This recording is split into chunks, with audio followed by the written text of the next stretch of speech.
bài khắp sắm chu coi hiểm đồng nước pinong nữa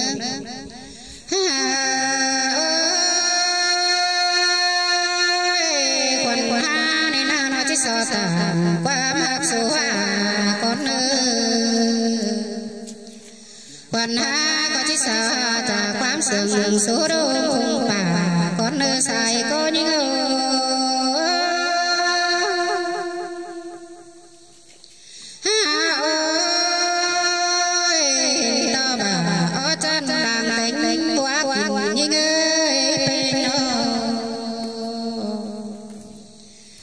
này là qua cha bà mương hao đi đi đường quảng phố khâu khâu khai hiện ta mi ba huệ đường mày đó đại sang trình nên xài có những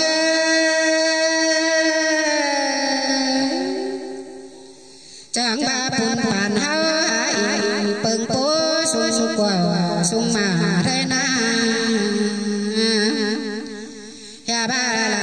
hạt bá chăm biết bá khéo chăn lắm giáo tê lỗi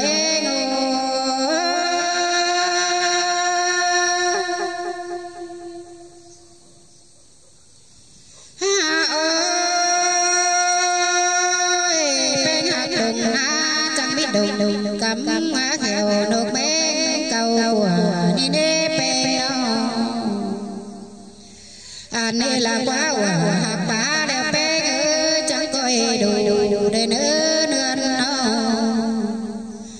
hao có hao phố nói em sai coi sàng để nữa sai có những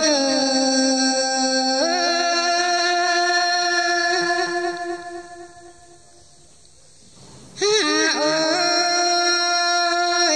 có hao quả đùng com hao coi em ban sai bên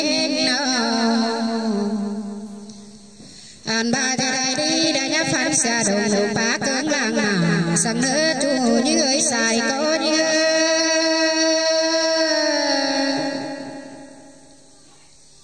an này là quá là những người xài có như nó hao có thể đại thầu đã ná nhảm xa mày phố cắm làng giáo sang nữa hòa có như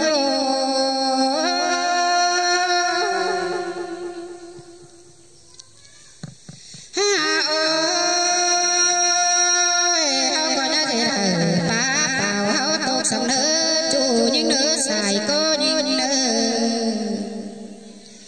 hao có nhá để phá hao cùng sang nữa hòa có những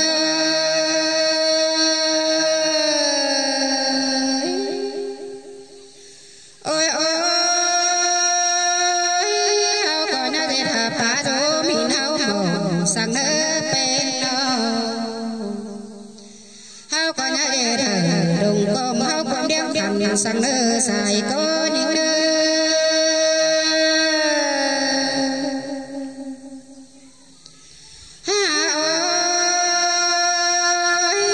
to pan có mày pan có son bó đàn em bên nó